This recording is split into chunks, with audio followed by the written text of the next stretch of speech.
Hi, this is Matt Baker. Today I'm going to give you a brief introduction to Old Testament textual criticism, similar to what I did last year for the New Testament. Once again, I'll be using this chart, which was made by a colleague of mine named Stephen Nelson from Cross Bible. It makes a great companion chart to my own timeline of biblical composition.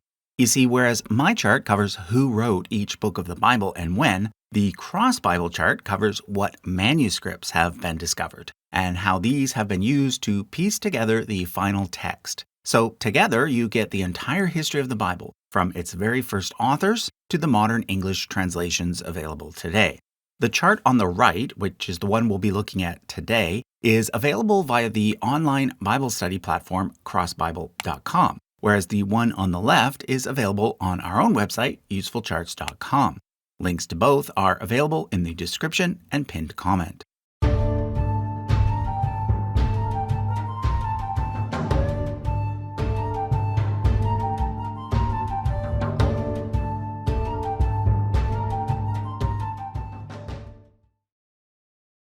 Okay, let's now dive into textual criticism. First of all, please remember that textual criticism is not about promoting a negative view of the Bible.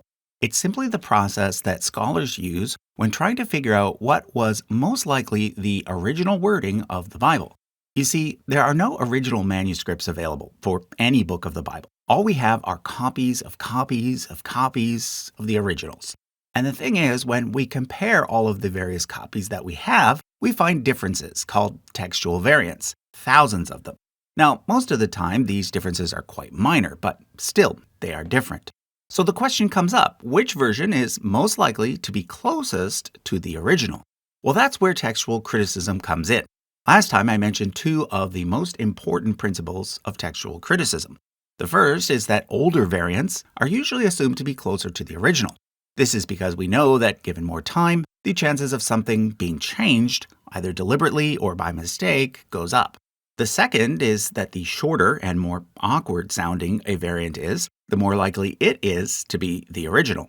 This is because when editors do make changes, it's often to make things more clear. And to make things more clear, additional words are often required. Now, to these two principles, I'm going to add a third, and that is that readings preserved in the original language are traditionally favored over those found in translations. This is pretty obvious because if you've ever done any translation work, you'll know that it's impossible to ever translate anything perfectly from one language to another language. Okay, so let's now dive into the chart. As I mentioned last time, each colored square represents an actual manuscript that has been found, and the column it's placed in represents the century that it has been dated to.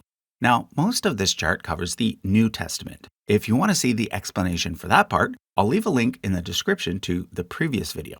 Today, we'll be concentrating only on the very top portion, which covers the Old Testament.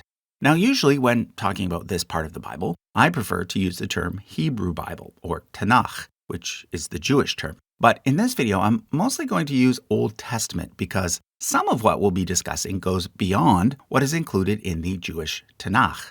So when it comes to the Old Testament, we can divide all of the various sources we have into three main textual families, known as text types. There's the Hebrew Masoretic text, abbreviated MT, the Greek Septuagint, abbreviated LXX, and finally the Samaritan Pentateuch, or SP. Take note of the color scheme: brown for Masoretic, pale green for Septuagint, and gray for Samaritan, because that's what's going to be used throughout the chart to indicate what text type each source belongs to. Now, one thing we know for sure is that most of the Old Testament was originally written in Classical Hebrew, which was in use from around 1000 BCE to roughly 200 BCE. Well, the only one of these three text types that transmits the full Hebrew Bible in that original language is the Masoretic text. So, according to Principle 3, that would make it the most likely to be closest to the original.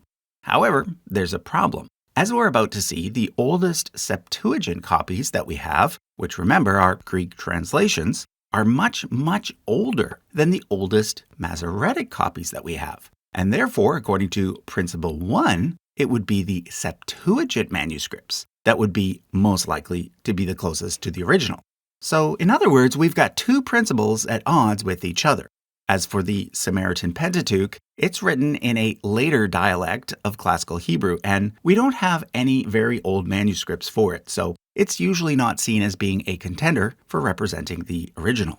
Okay, so with those basics under our belts, let me now talk in greater detail about the Masoretic text.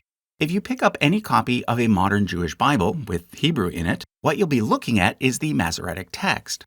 So, for example, this is my own copy of the JPS Tanakh, JPS standing for Jewish Publication Society. On one side is the Hebrew Masoretic text, and on the other side is an English translation.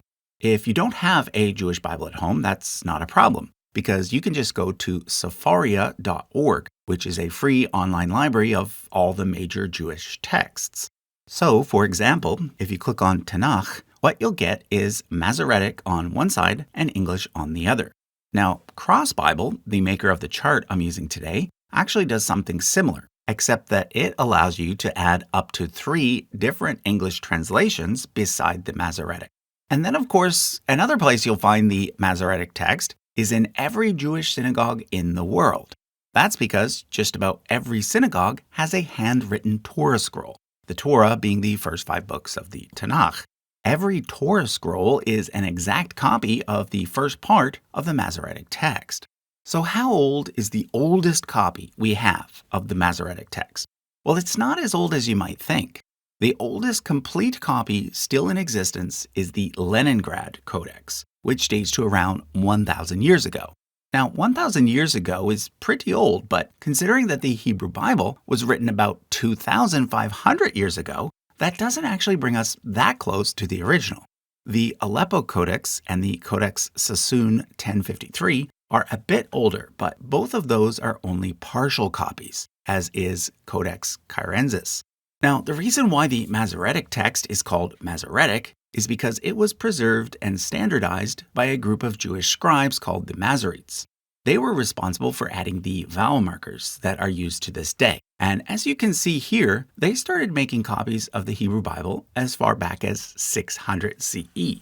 Now, where did they get their initial copy from? Well, we don't know, but the assumption is that they must have used copies that were based on copies that were based on copies that go all the way back to around the year 400 BCE, which is probably around the time that most of the Old Testament books reached their final form. These hypothetical copies that existed around that time, upon which the later Masoretic text was based, are often called Proto-Masoretic texts. But here's the thing. These Proto-Masoretic texts were not the only version of the Old Testament that existed at that time. Prior to the 3rd century BCE, there was also a slightly different version of the Old Testament floating around, labeled here as the Proto-Septuagint, which is the hypothetical Hebrew source that the so-called Old Greek Septuagint was based on. Now, take note that I may also use the word Septuagints, plural, rather than Septuagint, singular. A lot of people assume that there was just one official Septuagint created at just one point in time. But this is not the case. There were actually multiple Greek translations of the Hebrew Bible made over several centuries, all of which tend to be collectively referred to as the Septuagint. You see, over time, certain Jewish scholars such as Aquila, Symmachus, and Theodotion produced revised Greek versions that brought the text into closer alignment with the emerging standard Hebrew text that we now refer to as Proto-Masoretic. So when scholars talk about the Septuagint, we sometimes need to clarify when this refers to the Old Greek version as opposed to the later revised versions that are closer to the Masoretic. According to legend, the first Greek translation was created in the 3rd century BCE and consisted only of the Torah, or Pentateuch. As the legend goes, Ptolemy II of Egypt invited 72 Jewish scholars to translate the Hebrew Torah into Greek for the first time ever, so that a copy could be stored in the famous Library of Alexandria. The 72 was eventually simplified as 70, hence the name Septuagint, which in Greek literally means 70. Over the next 100 years, the remaining books of the Tanakh were translated as well, probably several times by several different groups. And hence, by the time of Jesus, several different Septuagints were in circulation. This is important because by the 1st century CE, Aramaic had largely replaced Hebrew as the main spoken language in Judea, while Greek was also widely used, especially by the educated class and in the diaspora, which is why most of the Old Testament quotations found in the New Testament match better with the Old Greek version of the Septuagint than with the Masoretic text. Now, like I mentioned earlier, we have several surviving copies of the Septuagint that are much older than the medieval Masoretic copies. Most notably, these include Codex Sinaiticus and Codex Vaticanus, both of which date to around the 4th century CE. So that's at least 600 years older than the Masoretic text. They are both mentioned down here in the New Testament section, as they also include near complete versions of the Greek New Testament. Okay, at this point, I should explain some of the main differences between the Masoretic text and the Septuagint. After all, it's because of these differences that we know that there were at least 2 slightly different early versions of the Old Testament. So first of all, there are some really big differences involving entire books. The best example is Jeremiah. Basically, the Septuagint has a totally different version of Jeremiah. Not only is it 12% shorter, several chapters also appear in an entirely different order. Then there's Esther. In this case, it's the Masoretic version that's shorter. And what's really interesting is that Masoretic Esther makes no mention of God, not even once. Whereas Septuagint Esther not only mentions God, but includes several prayers and other theological elements. So yeah, that's a pretty big difference.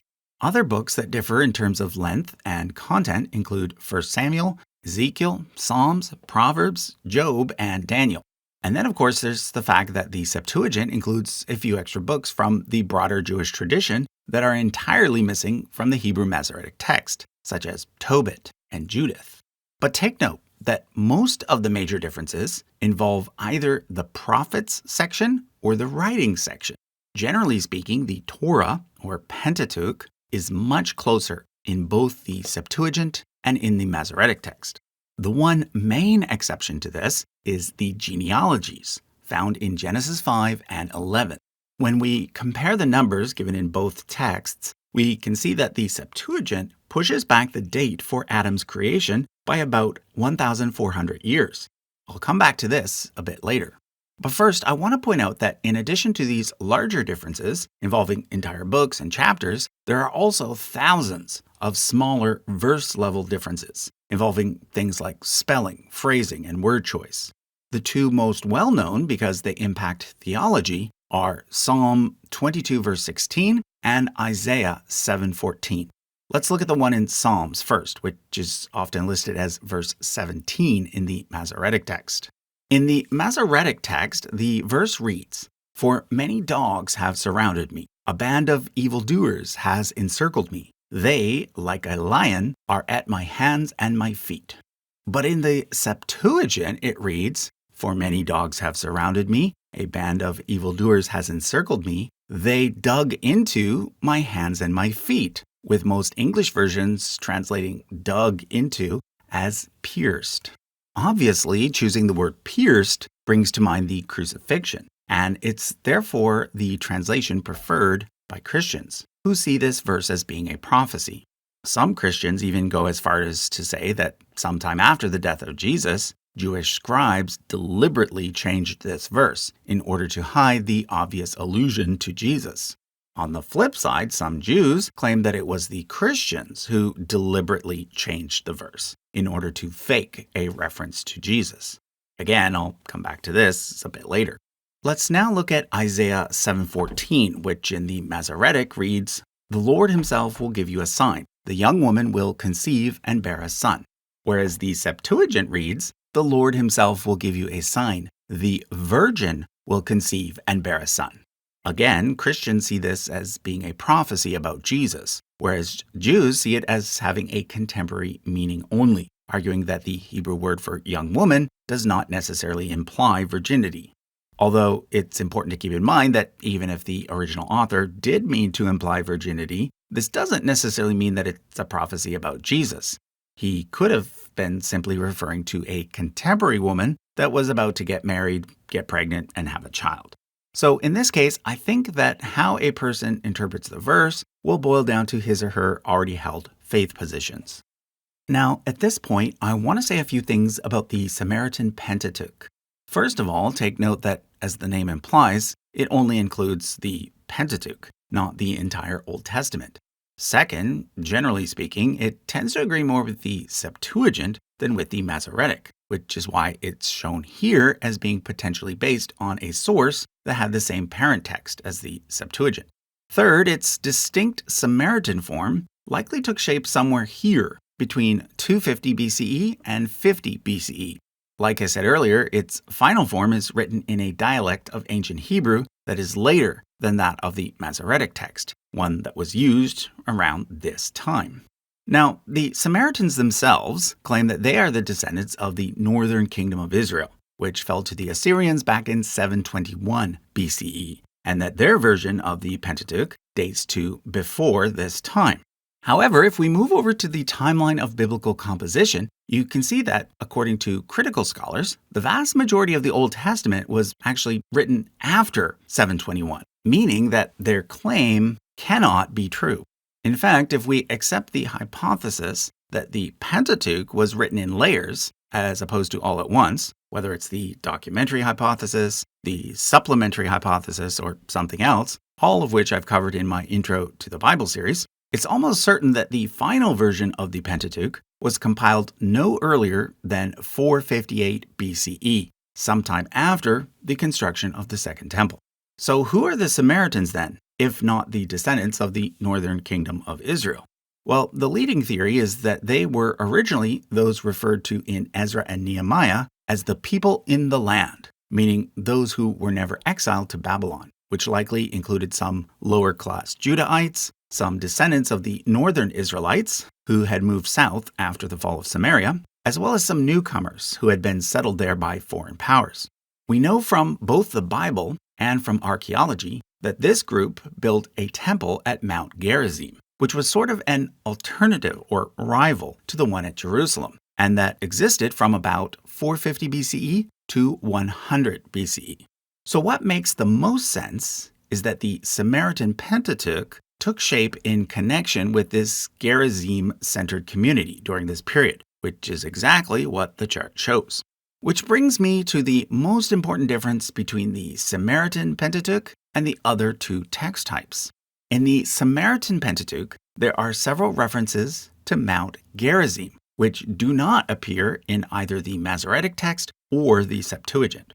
For example, in Deuteronomy 27 verse 4, God commands the Israelites to set up an altar on Mount Ebal. However, in the Samaritan Pentateuch, it's Mount Gerizim instead.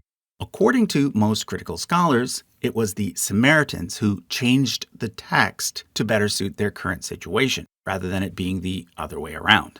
Unfortunately, there's no way to know for sure, and it certainly doesn't help that the oldest surviving copy of the Samaritan Pentateuch, the Abisha scroll, is very late, dating to around the year 1250. Okay, so all of this brings us back to the question of which one of the other two, the Masoretic or the Septuagint, is more likely to reflect the original. Well, as you probably know, in 1946, a major discovery was made that many thought would provide an answer to the question. This, of course, was the discovery of the Dead Sea Scrolls, which turned out to include many manuscripts of the Bible, written in Hebrew, that were several centuries older than the oldest Septuagint copies we had, and over 1,000 years older than the oldest Masoretic text. But here's the thing. After all the analysis was said and done, what scholars found was that while most of the time the Hebrew of the Dead Sea Scrolls matches fairly closely to the Hebrew of the Masoretic text, meaning that the Masoretes and pre-Masoretes did a pretty good job preserving a consistent stream of transmission, there are some instances where certain Dead Sea Scrolls match better with what the Hebrew parent text behind the Old Greek Septuagint probably looked like.